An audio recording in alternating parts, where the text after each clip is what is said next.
So, was the name changed in 1955 then? Or 1995, sorry. 1994, I guess, Okay. or 93, when we first started pushing. Mm-hmm. Actually, I had very little to do with the original movement. Mm-hmm. I didn't want anyone to accuse me of being self-promoting Yeah. and kept in the background. It was Doug Rand and James Wainscott who were most active. Mm-hmm. Okay. Um, so I was going to ask you why it was named Collateral Damage, and you mentioned James Wainscott being in the Vietnam War. In the context of the Vietnam War, what does collateral damage mean? My Lai. Uh-huh. Oh, are you familiar with it? Yeah, yeah. Okay, My that would Lai be a massacre. good example. Okay. Let's see. One of the characteristics of modern warfare is that civilian deaths far outnumber military deaths. Mm-hmm. This is a statistic that most people are not aware of. Yeah. Yeah, we've had a big long debate in our class over civilian casualties and whether they're necessary or not. So, And of course, the civilian casualties are desirable from a military standpoint to terrorize the countries. yeah, the Which morale. of course that goes back to Genghis Khan, and beyond that goes back to that. Yeah. Okay. Um, so when I was sitting there on one of the benches looking up, I was wondering what you would, as an artist, would hope that the viewer would think. Like, what kind of experience would you hope a viewer would have looking at your sculpture? Anger. Anger. I think I felt a lot of sadness more than anger, and that's probably coming from being generations detached. Right. But okay. I was wondering how you got involved in the dedication of the monument. Well, it's actually quite funny. I was working in my studio and James Wainscott came by, and he was at that time a representative for the Bill Model Post. Mm-hmm. And at that time, this was still from the earthquake of '89, Mm-hmm. that the town had misplaced the World War I monument Really? of the Eagle, Yeah. and they couldn't find it. Oh no. So the Bill Model Post was given the duty of finding a replacement. Uh-huh. So James Wainscott was going through my portfolio, and he's way back in time, and Mm-hmm. he came across a photo of the piece, and he said he froze. I mean, it was really a dramatic moment. Mm-hmm. He froze, and after a few minutes, he said, "This is it." Mm-hmm. He said, "Is this still available?" I said, "Yeah, it's under wraps in my garage. My wife hates to look at it." Uh-huh. Okay. So obviously they found the World War II Yeah, monument right. or the World War And, One. and once they found out that it was in fiberglass Mm-hmm. and it was portable, Mm-hmm. it only weighs 70 pounds. Oh really? Yeah. I didn't realize that. That James asked me if he could use the piece to actually drum up support. Mm-hmm. So not realizing what he had in mind, I said, "Sure, go ahead." Uh-huh.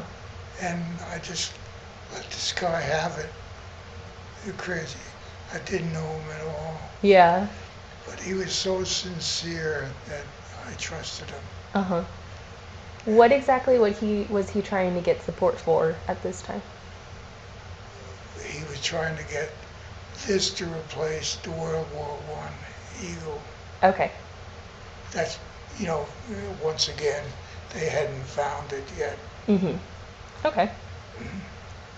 Let's see. Whose idea was it to dedicate the monument to civilian victims? Well, it was a collaborative idea. Mm-hmm. I think James Wainscoat, Doug Rand, and I did a lot of talking, and this is when James came up with the collateral damage, Mm-hmm. and it became more inclusive, Mm-hmm. not just the anti-bomb movement, but all civilian casualties. Okay. Yeah, that was the next part of the question, what the original message from your 1995 or 1959 sculpture was. So I guess that goes back to the anti-bomb thing. The ban the bomb movement you were part of. And we've talked a lot about that so far. Okay. How did you collaborate with the other creators in the monument? It seems from all of this that you were part of the Peace Park. So I was wondering what role and what did you actually do in getting it put up? Mounting the sculpture. Yeah, and getting it Well, approved. first of all, we had it up in Berkeley being enlarged, Mm-hmm. which means having it done full scale Mm-hmm. in clay. Okay. And the person working on a project there was very skilled at this sort of thing. Finally called up and said, I can't look at it anymore. Really? He said, can you come up and finish it? Uh-huh. So I came up and finished it. Okay. And then it was cast and brought down here. Mm-hmm. This was all very rushed. Was it? I mean, we wanted it for the anniversary of Hiroshima, Mm-hmm. but it was really pushing it to get it done. We had to really lean on the people up in Berkeley to finish the casting, Mm-hmm. but they got it done. So I read on the plaques that the benches have guns in them, and that it was dedicated or given from residents of Santa Cruz as well as the police department. Well, it's not the benches, Oh, it's underneath the sculpture. okay. Whose idea was that? Pardon? Whose idea was that to add the guns in the cement base? Well, we went on a publicity drive to raise support Mm-hmm. of people to give the guns. So we got quite a collection of guns Uh-huh. and summarily buried them. Mm-hmm. I really liked that part of it. Okay. So I was thinking about the placement of the monument, the fact that it's on a traffic island in a really busy part of Santa Cruz. Was that purposeful? And how does it add to the message?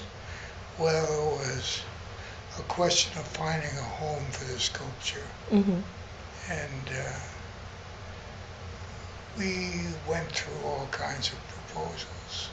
This is where the antagonism for the sculpture became really thorough. Mm-hmm.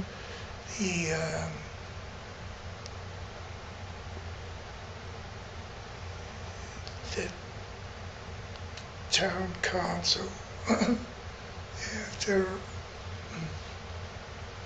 a lot of debate about where to put it, finally came up and said, how about on the island by the town clock?